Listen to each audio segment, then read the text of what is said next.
Hello guys, so welcome back. So today we shall be discussing another most common infection, right? Most common bacteria which affects you, and that bacteria is a most common cause of hospital acquired infection.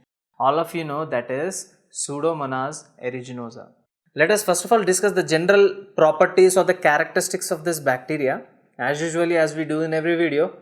After that, we shall discuss what type of toxins or what type of virulence factors are nothing but the toxins, right? Toxins are the virulence factors. So what type of toxins is this bacteria releasing? And we shall discuss the mechanism of each and every toxin so that when you study your remaining subjects or when you study the remaining bacteria, the bacteria in this bacteriology part, so it would be really easy. So if I tell you exotoxin A, so you must remind yourself that we are talking about this particular mechanism. So we should also discuss the mechanisms in detail, right? And finally we shall discuss what are the symptoms, right? I shall show you the pictures of different conditions that are associated, different skin infections and everything, and at the end the treatment. Okay, right? So we shall be discussing basically the high yield stuff, only the high yield stuff which will be really necessary for your MBBS exams, right? So let us start. Coming to the general properties of this bacteria. Coming to the general properties of the bacteria. So all of you know the general properties of the bacteria are to be discussed first. So what is the first important property, guys? First thing we have to discuss is look at the thickness of the peptidoglycan. If a bacteria is having thick peptidoglycan, it is called as gram positive. You know it all the time. All the time I repeat it. If a bacteria is having thin peptidoglycan layer, that is called as gram negative bacteria. And yes, this bacteria has got a thin peptidoglycan layer. So I call this bacteria as gram negative bacteria. Why? Because it has got a thin peptidoglycan layer, because this bacteria has got a thin peptidoglycan layer, and that is the reason why it is called as gram negative bacteria. Second important thing is that this bacteria, unlike the clostridial species, you know, like Clostridium difficile, tetani, perfringens, botulinum, these clostridial species, they release spores. So they are called as spore forming bacteria. But this Pseudomonas aeruginosa do not release spores. So can I call it as non-spore forming bacteria? This is a non-spore forming bacteria. And third important thing which you need to know is that this Pseudomonas aeruginosa. So what is the spelling, guys? What is the spelling? Pseudomonas aeruginosa or aeruginosa, or whatever it is, right? So what are the first three letters here? AER. AER stands for aerobic. So this organism is an aerobic organism. What type of aerobe? Obligatory aerobe. Obligatory aerobe. This is obligatory aerobic organism. Fourth important thing which you need to know is that when you closely look at the bacteria, surrounding the bacteria there is a capsule. So can I call it as an encapsulated bacteria? Yes. This bacteria is encapsulated. This bacteria is encapsulated. Fifth important point is that this bacteria is having some very important properties, guys. So all these properties are important, but more important than this, I am going to tell you those properties now. The first property is it is catalase positive. Catalase positive. Now what do I mean by catalase positive? See guys, in every lecture I have been discussing this. So there is no mistake to discuss this again and again, because if you are the guy who is watching this video for the first time, then you have to know what is catalase positivity. So those who already knew it, you can forward the video, but those who don't know what is catalase positivity, catalase negativity, then please do watch. So look here, first of all let me draw this bacteria. This is the bacteria over here, right? This is the bacteria, and yeah, I told you that bacteria is having a capsule, right? So look, this is a blue color capsule that is located around the bacteria, right? Now I'm making the capsule blue, but it is not blue in fact. You know how to identify this bacteria? When you look on the surface of this bacteria, you will find many number of projections like this. A lot of projections on this bacteria. All these projections are called as pili, right? So the use of pili or the use of fimbriae is that is useful for the proper attachment to the host cell, right? So for example, this is my host cell, these are the pili, so it is useful for the proper attachment to the host cell so that it doesn't move, okay? So there are numerous pili on this bacteria. Along with that numerous pili, you also have a beautiful flagella. So when this organism is having flagella, can I tell this is a flagellated organism? Yeah? Can I add one more important point here? Anyways, I'll write it later on. So this is a flagellated organism having excess amount of pili. Now if this bacteria is releasing an enzyme, and that enzyme is called as catalase, right? If this bacteria is releasing an enzyme and that enzyme is called as catalase, you know what are the functions of catalase, guys? Catalase converts H2O2 to water plus half mole of oxygen. What do I mean by H2O2? H2O2 stands for hydrogen peroxide. So this catalase is converting hydrogen peroxide to water and half mole of oxygen. Okay.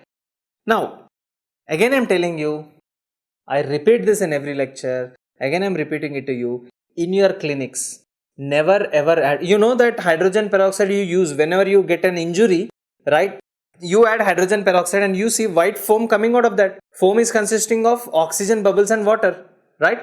So if you have a deep cut wound, if a patient is having a deep cut wound, for example, cut off radial artery, ulnar artery, brachial artery, femoral artery.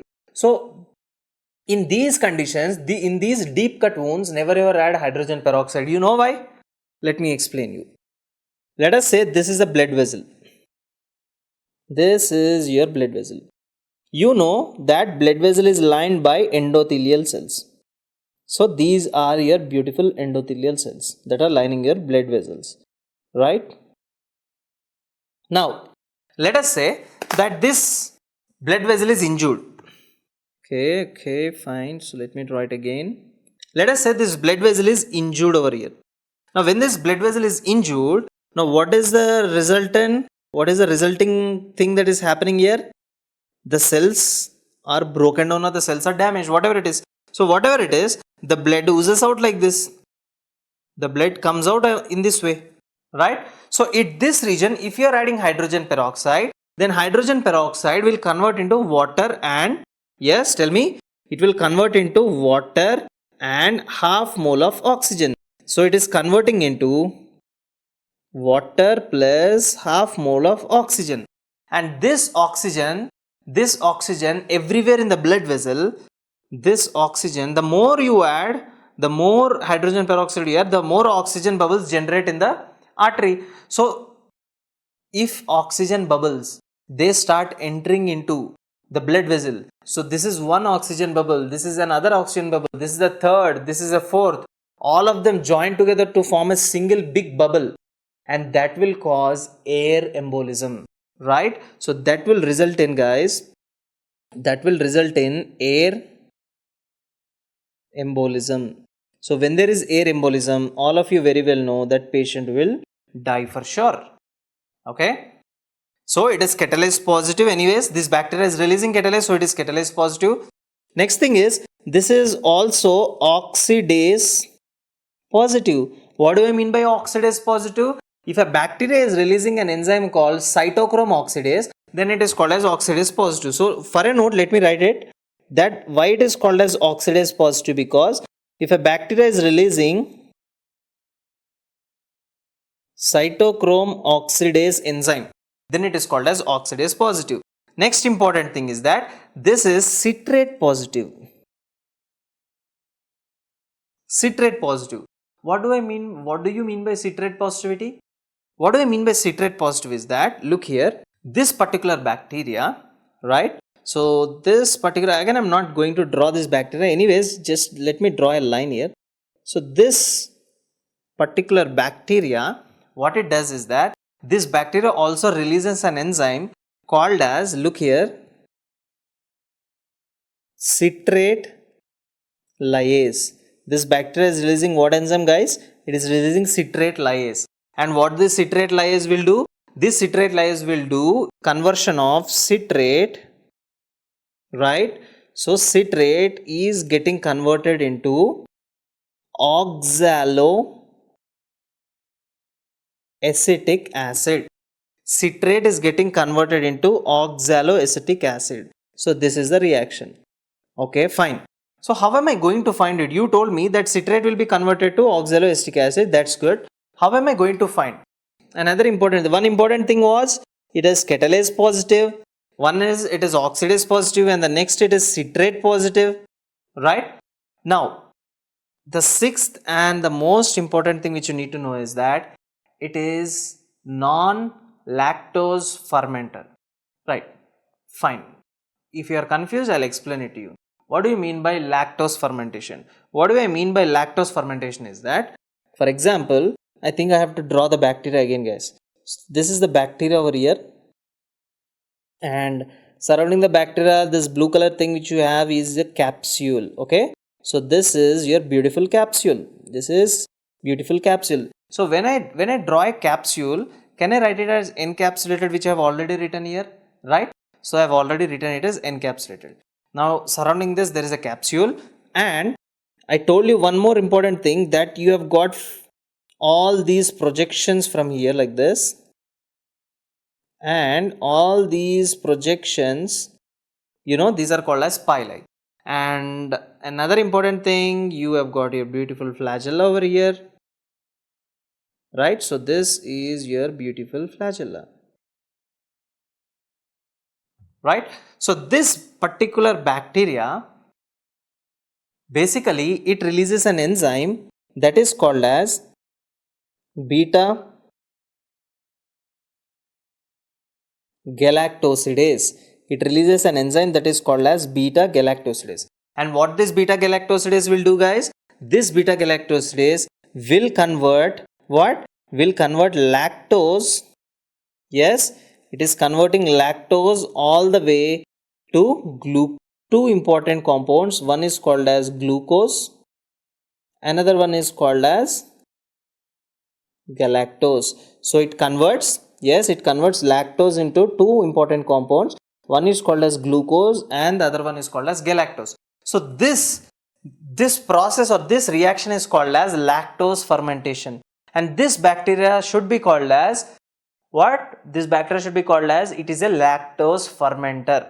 This bacteria is a lactose fermenter. But this Pseudomonas aeruginosa do not release beta galactosidase. When it do not release beta galactosidase, lactose molecule cannot be fermented to glucose and galactose. So can I make a note that this is a non-lactose fermenter? This is a non-lactose fermenter, right? So this is an obligatory anaerobe, non-lactose fermenter, non-sporulating, gram-negative, encapsulated bacteria. You all of them know that. And point number seven, it has got flagella. So I have to write that this is flagellated organism. So whenever, if an organism is having flagella, so obviously it will be what? It will be motile. Flagella or cilia are responsible for motility. Right. These are the 7 general characteristics or the general properties of this bacteria. So is it the end? Is there anything unique about this bacteria? Yes.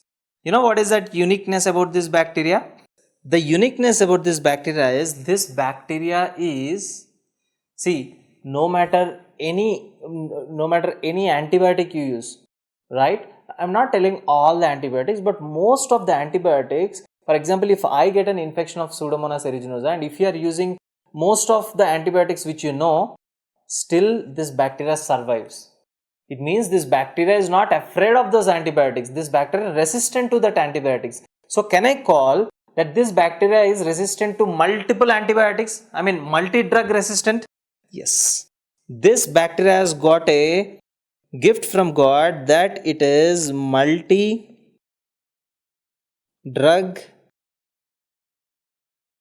resistant. This bacteria is, yes, this bacteria is a multi-drug resistant. Now you might ask a question that how? This is a bacteria, I am using one antibiotic, that antibiotic will either kill the bacteria or make it to stop divide, right? So either it should be bactericidal, right, or bacteriostatic. If I use another bacteria, even that should kill. At least the third bacteria should kill or the fourth bacteria should kill. How is this that you are adding all the antibiotics and still the bacteria is not being killed? The reason is that if you very closely look into this bacteria, guys, so this was your bacteria, right? So if you very closely look into this bacteria, so let me draw a picture. I don't want to, confuse you by drawing a different bacteria over here. Even if it is taking time, learning concepts is worth, let it take time. Fine. So this is the flagella over here. Now look here. These bacteria, they have, this is a bacteria, and what I am trying to tell you is that these bacteria will have some small openings. These bacteria are having some small openings like this. Now these openings should be called as multi-drug efflux pumps. These openings are called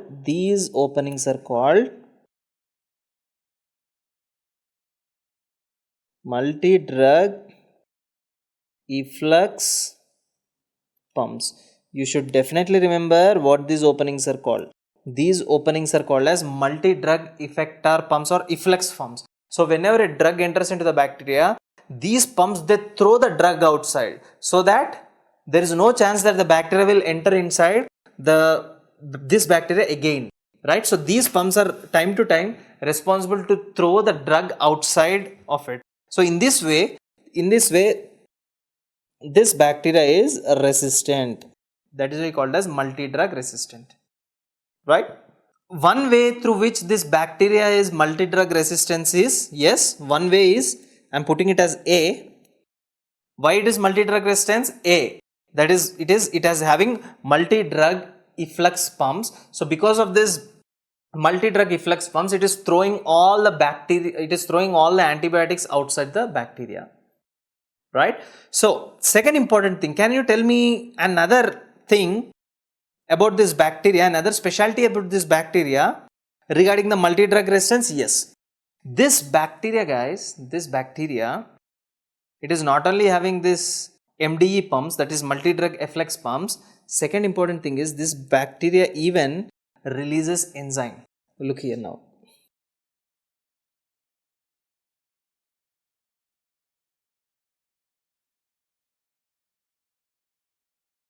So this bacteria here, releases some enzymes, guys. Now look, what are the enzymes that are released by this bacteria? This bacteria releases two different types of enzymes. It releases two different types of enzymes. Now one enzyme is called as beta-lactamase. And what is this enzyme going to do? Anyone, any guess? What is this enzyme going to do? What is this enzyme going to do is that, all of you, that the penicillins are antibiotics, and within the penicillins you have got a ring that is called as beta-lactam ring, right? So what it will do is that you take penicillin, right, and within the penicillin what type of ring you have? Beta-lactam ring, right? So this enzyme beta-lactamase will cut down that beta-lactam ring. So when it will cut down that beta-lactam ring, the penicillin antibiotic will lose its effect, will lose its activity, will lose its viability, right? So penicillin is now converted to penicillinoic acid. Penicillinoic acid is an inactive form. Even if I take penicillinoic acid, not even a single bacteria dies in my body, right? So beta-lactamase, it released an enzyme called beta-lactamase and inactivated penicillin. Not only that, guys, not only that.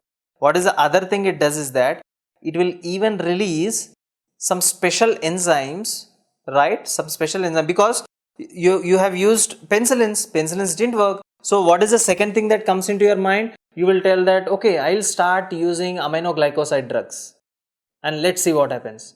But look here, this bacteria even releases some enzymes that will modify the shape of that aminoglycoside drug.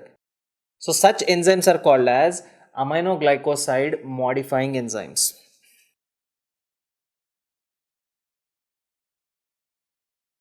That is called as aminoglycoside modifying enzymes. Okay, so that is called as aminoglycoside modifying enzymes. So it will release two types of enzymes: beta lactamase inactivate the penicillins, aminoglycoside modifying enzyme. There are three types of aminoglycoside modifying enzymes. You need not to know, you are studying first second year MBBS, you need not to know what are aminoglycoside modifying enzymes. You'll get to know about it later in pharmacology. But just one thing which you have to know is that these AMEs, that is aminoglycoside modifying enzymes, they will modify, these enzymes will modify the shape of these aminoglycosides so that aminoglycosides will not be recognized by anyone, so that aminoglycosides will naturally become inactive, right? So in this way, by the pumps, and second thing by these enzymes, by all of these mechanisms, this bacteria is becoming powerful, and this bacteria is attaining a feature called as multi-drug resistance, right? So let us discuss about where this bacteria normally lives. What is the habitat of this bacteria? Always remember, every bacteria lives everywhere. But what we are concerned is where exactly, most commonly where. The first thing is this bacteria loves the wet surfaces. So it lives in the wet surfaces or humid environment. What is the normal habitat of the bacteria?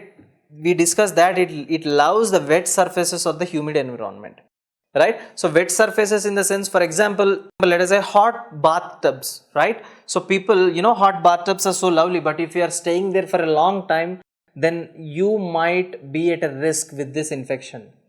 Or for example, let us say a patient is admitted to the hospital and it has been 1 month, right? Or let us say it has been 2 weeks since he has been admitted, and you put a foliage into the patient's urethra. So that foliage inside, from outside, the bacteria will slowly enter through the foliage into the urinary bladder and even can cause this infection. That is a humid environment.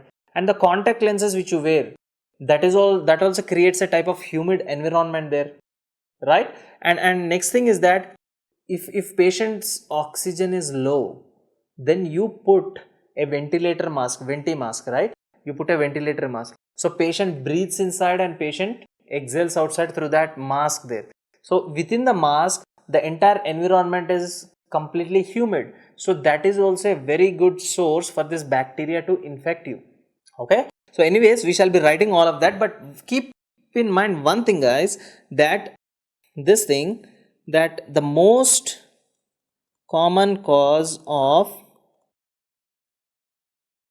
hospital acquired infections, in the most common cause of hospital acquired infections, that is, okay, so let us highlight our guy, that is Pseudomonas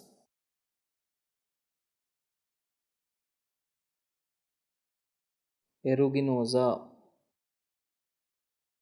Pseudomonas aeruginosa, right? Clear. Let us discuss about the risk factors. Let us discuss about the risk factors. Which group of patients are most commonly affected with this? Those group of patients who love to bath for a long time. Point number one, hot bathtubs. Hot bathtubs. Second important thing, those group of patients right, who wear contact lenses.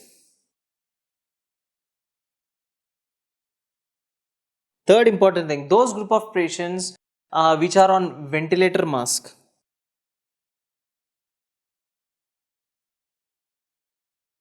Next, those group of patients which are on Foley's with a catheter inside, that is Foley's catheter. Right? Now comes the real thing. People who are at risk are burn victims. Okay.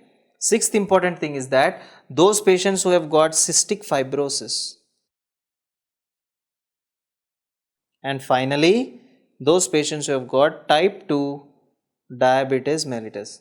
So these group of patients are under high risk, right? So these group of patients are under high risk. So burn victims, cystic fibrosis, type 2 diabetes mellitus, hot bathtubs, right? So these group of patients are most commonly affected with this Pseudomonas aeruginosa. So whenever you are reading a question, any kind of MCQ on the Pseudomonas aeruginosa, so if in the MCQ if they mention that the patient was on Foley's or he is in the ventilator mask, later he got an infection, right? He was having contact lenses, later he got an infection. Most of you think it is allergy, but no. So hot bathtubs. So all these conditions, if you see in the questions, right, then put the answer as Pseudomonas aeruginosa. So let us discuss about the virulence factors of this bacteria, right? Virulence factors are nothing but the bacteria releasing the toxins. These are called as the virulence factors, right? So first of all, let me make a note, guys. Let me make a note of all the virulence factors. Then we shall discuss one by one so that it would be fine, right? So let us discuss about the virulence factors. Let us discuss about the virulence factors. Okay. Now in these virulence factors, one thing you need to know that what are the different types of virulence factors. So the first virulence factor which it releases is endotoxin. Endotoxin. The second virulence factor which it releases is exotoxin A. Just I am writing this down. I will explain you very clearly. Exotoxin A. The third virulence factor which it releases is phospholipase C. Phospholipase C. The fourth virulence factor which it releases is the pigments. These are not virulence anyways, but I don't know why they included it under the virulence, but anyways, the pigments. So there are four different types of virulence factors which are released. Let us discuss one by one. So let's start with the endotoxin. For example, right, look at this blood vessel over here.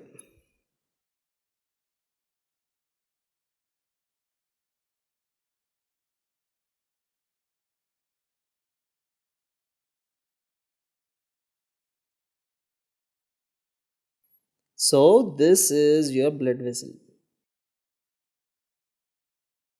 Right. Now in this blood vessel, guys, all of you very well know that you have got some specialized cells like this, right? These specialized cells, not specialized anyways, every blood vessel has these cells. These are called as endothelial cells. So these are called as your endothelial cells.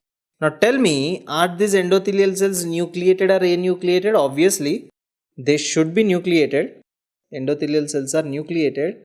And another important thing which you need to know here is that what are the different types of cells that are located within the endothelial cells? Not endothelial cells, obviously, within the blood vessel. Obviously, you have got your macrophages. Now look here. This is a bacteria. Let us say this red color thing. Okay, let me add a flagella. Right. So this makes it a bacteria. Now this bacteria releases endotoxins. This bacteria releases endotoxins. Now look here. This bacteria is releasing endotoxins in the blood vessel.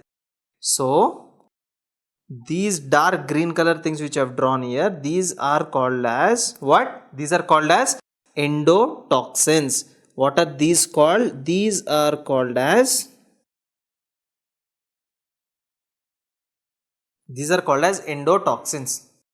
Now, the moment there are endotoxins within your blood vessel, what will happen, guys?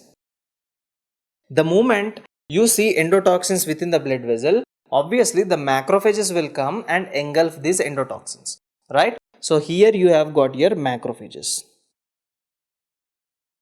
So this is your macrophage, and this macrophage will engulf this endotoxin. So the moment this macrophage engulfs this endotoxin, look here, how is it engulfing it? So this is your endotoxin. You see how is it engulfing it? So this macrophage engulfs that endotoxin. The moment it engulfs that endotoxin, the macrophage thinks, yes, this is not from our body. So now the macrophage start releasing three important things. These three are called as cytokines. What are the three different cytokines? One is called interleukin 1, one is called as interleukin 6, and another one is called as TNF alpha. Okay, interleukin 1, interleukin 6 and TNF alpha, and also nitric oxide. Okay, so what are the things it was releasing, guys? What are the things it was releasing? One side it was releasing nitric oxide, and on the other side it is releasing interleukin 1 and interleukin 6. Along with that, TNF alpha, which means tumor necrosis factor alpha. Okay, so one is nitric oxide and the remaining are interleukin 1, interleukin 6 and TNF alpha. Now listen very carefully what is happening. What I'll do is I'll just enlarge one endothelial cell and explain what is happening. Let us say this is your endothelial cell. This is your endothelial cell. Okay, I've just enlarged one endothelial cell. Now within your endothelial cell already you have got an acid called as arachidonic acid. Okay, you already have arachidonic acid. Okay, normally what happens is this arachidonic acid is converted to another compound, and what is the name of that compound, guys? Arachidonic acid is converted into prostaglandin. It is converted to prostaglandin. And what is the enzyme? The enzyme is called as COX enzyme. COX stands for cyclooxygenase. I cannot write it there is no enough space. So COX stands for cyclooxygenase. Now listen very carefully. This is the blood vessel. The bacteria entered into the blood vessel, started releasing endotoxins. Now the macrophage will engulf these endotoxins, and macrophage releases nitric oxide, interleukin 1, 6 and TNF alpha. Now this interleukin 1, interleukin 6 and TNF alpha, three of them together, you know what they do? What they do is they travel all the way like this, they travel all the way, they enter into the endothelial cell and they start super stimulating COX enzyme. They start super stimulating this COX enzyme. When COX enzyme is activated, there will be excess levels of prostaglandin. So you should know what is the function of prostaglandin. This is the blood vessel. If there is excess amount of prostaglandin will cause dilation of the blood vessel. So two functions of prostaglandin, guys. One is prostaglandins cause vasodilation. Second one is prostaglandins are responsible for causing fever. Okay. So two functions of prostaglandins. Two functions of these prostaglandins. One is they are responsible for causing fever. Okay. The next function of prostaglandin is they are responsible for causing vasodilation. Vasodilation of what? Vasodilation of your blood vessels. They are responsible for causing fever and vasodilation. Then macrophage is also releasing nitric oxide. What does nitric oxide do? Even nitric oxide will cause vasodilation. Even nitric oxide will cause vasodilation. So overall, what is happening is that endotoxins, right? What is happening is that these endotoxins, they activate macrophage. I mean, they engulf macrophage. So macrophage gets activated, just think like that. And they activate macrophage. And what does this macrophages do? The macrophages release three important things. Not three, there are two important things obviously. One is called as nitric oxide Another one is called as interleukin 1, interleukin 6 and TNF alpha. So these are the things. One is nitric oxide, interleukin 1, interleukin 6 and TNF alpha. Right? So what was nitric oxide causing, guys? Nitric oxide is causing vasodilation. So when vessel dilates, see, this is a vessel, right? Let us say this is the blood vessel. This blood vessel is getting dilated now. Now in this blood vessel you will have pressure. Some pressure, let us say 120 by 80. So when I am dilating the blood vessel, the pressure will fall or it will increase. Obviously the pressure will fall down. So vasodilation leads to decreased blood pressure. Can I call it as hypotension? Yes. Vasodilation leads to hypotension. So indirectly nitric oxide causes hypotension.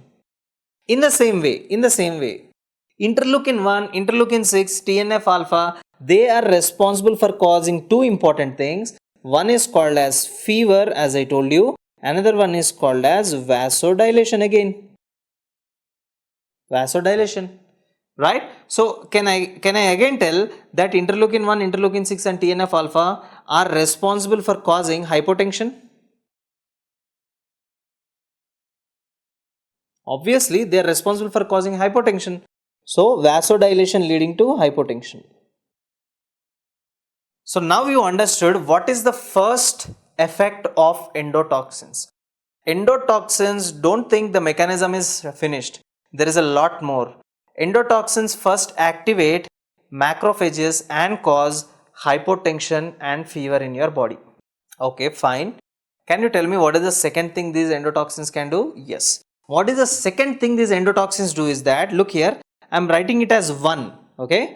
I am writing it as 1. This is the first thing the endotoxins do. Now I am writing it as 2. The second thing what endotoxins do is that, guys, look here.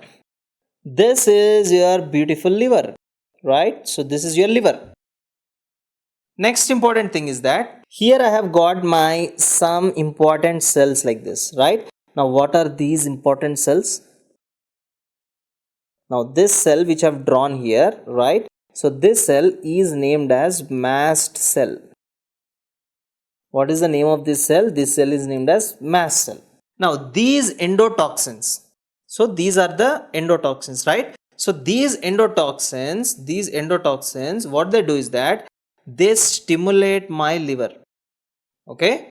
These endotoxins, they start stimulating my liver. When they start stimulating my liver will release two important proteins. One is called as C5A, another one is called as C3A. Okay, what are the two important proteins? One is called as C5A and the other is called as C3A. C5A and C3A together are called as complement proteins.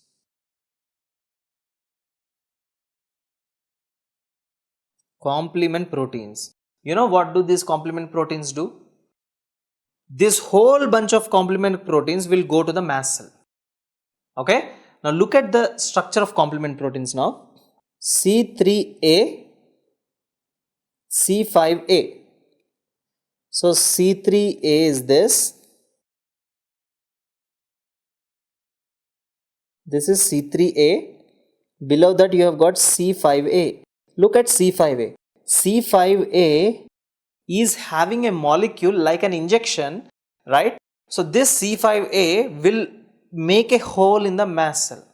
C3 and C5A, they sit on the mast cell, they make holes in the mast cell. So when you see the mast cell, the holes are too long like this, that inside the vesicle also, the vesicle that is containing histamine, right? So even that also damages.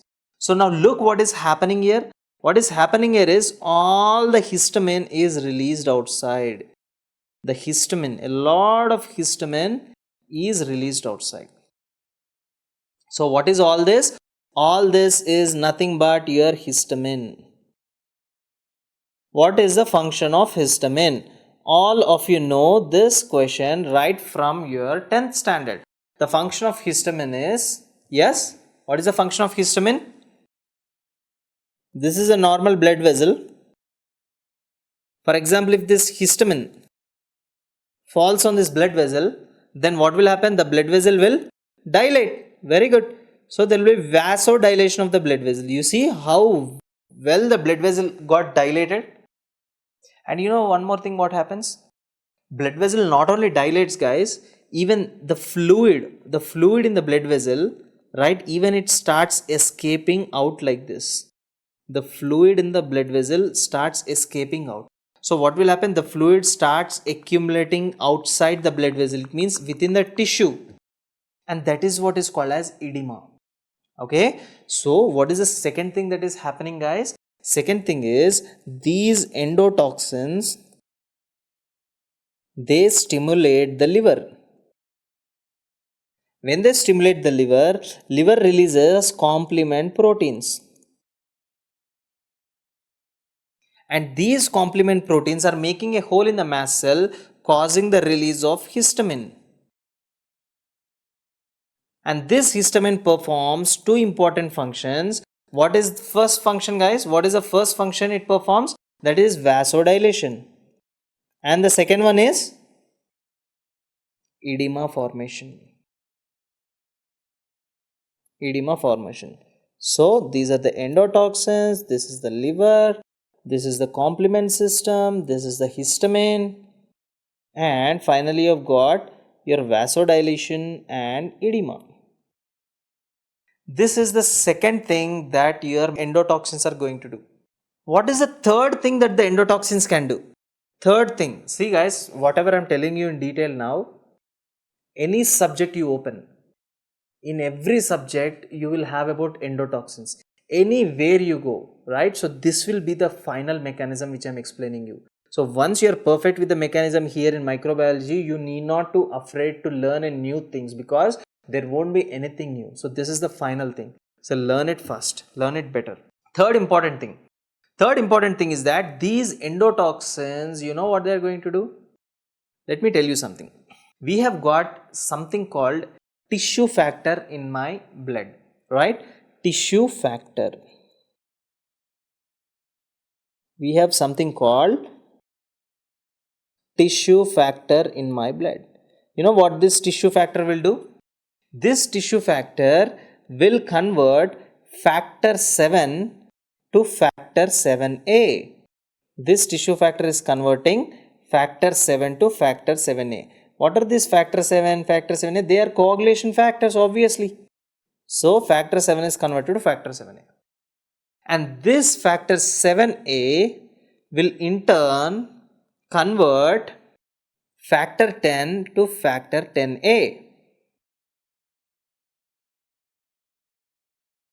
And this factor 10A will in turn convert prothrombin to thrombin.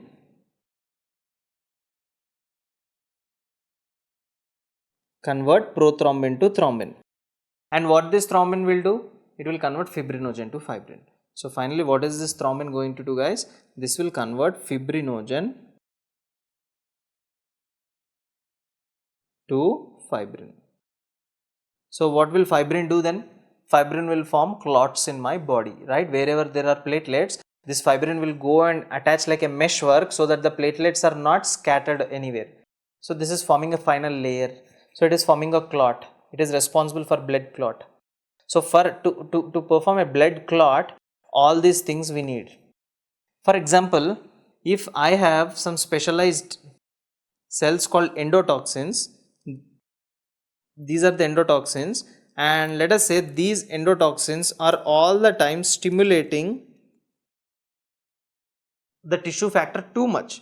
So when tissue factor is again and again stimulated, then what will happen? There will be excess amount of fibrin production. There will be excess amount of clots in your entire body, and that thing you call it as disseminated intravascular coagulation. Simply call it as DIC syndrome, disseminated intravascular coagulation. So these are the mechanisms which I wanted to discuss with you regarding this bacteria. You know how dangerous this bacteria is, guys. This bacteria cause release of endotoxin, and endotoxins in turn in our body cause all these things. So if you remember these things guys, or at least the things which I have written there at the end, that would be more than enough. Okay, so they are responsible mainly for what? Vasodilation, edema, right, fever, hypotension and disseminated intravascular coagulation.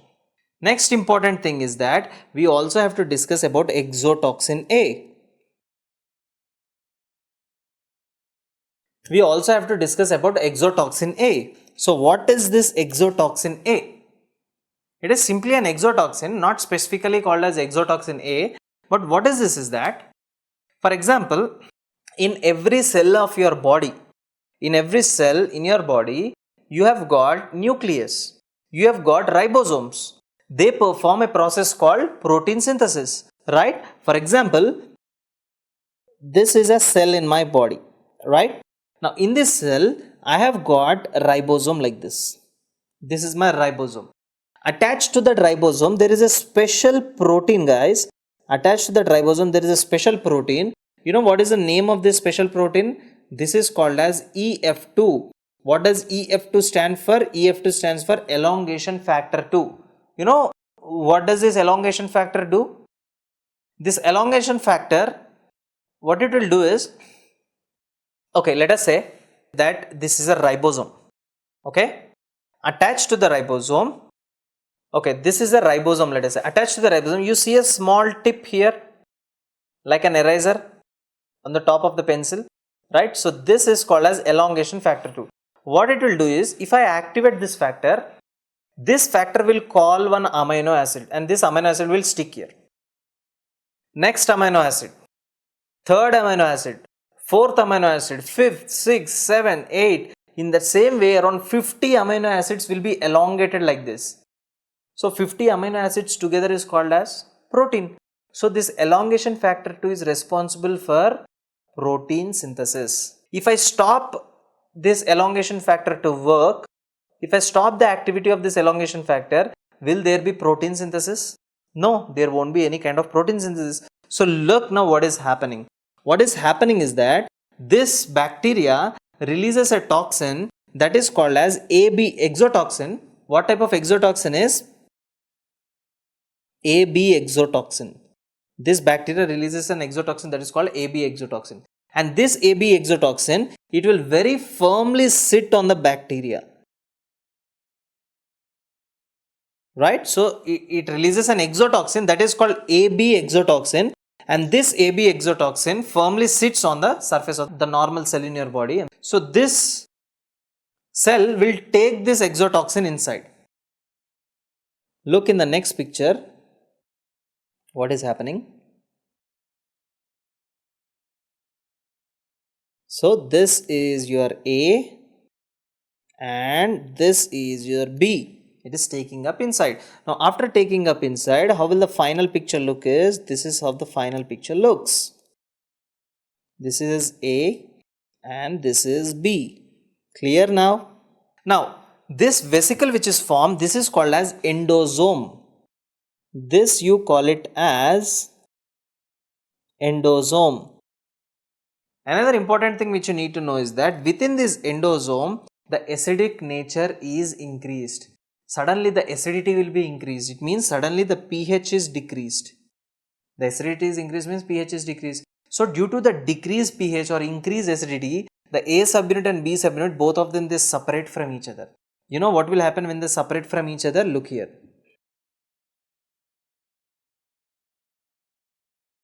This is a cell here, right? Now what has happened is, the A subunit, the B subunit, both of them were in the endosome and they got separated from each other.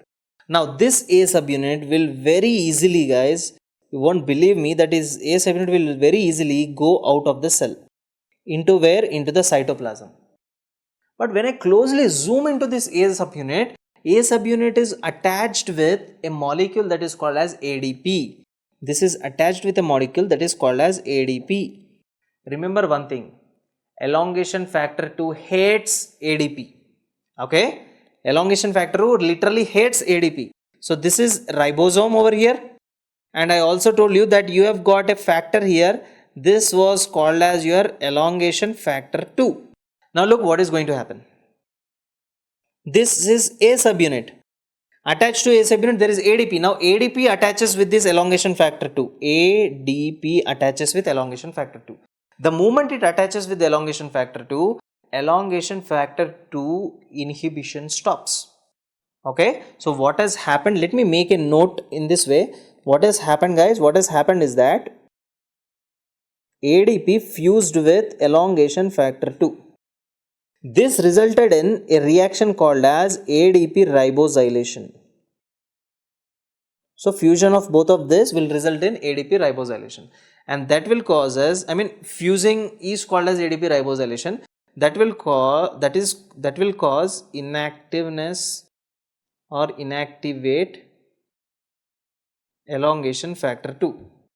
So when elongation factor 2 is inactivated, will amino acids attach? No. When there are no amino acids, do you think there will be protein synthesis? No. So there will be no protein synthesis. Obviously, if a cell is not releasing proteins, if a cell is not synthesizing proteins, that cell is of no use, so cell will die. After cell death, slowly that cell will become black, that is called as necrosis. Necrosis of that cell. So all this is a step by step process, guys. What is happening you need to know for sure.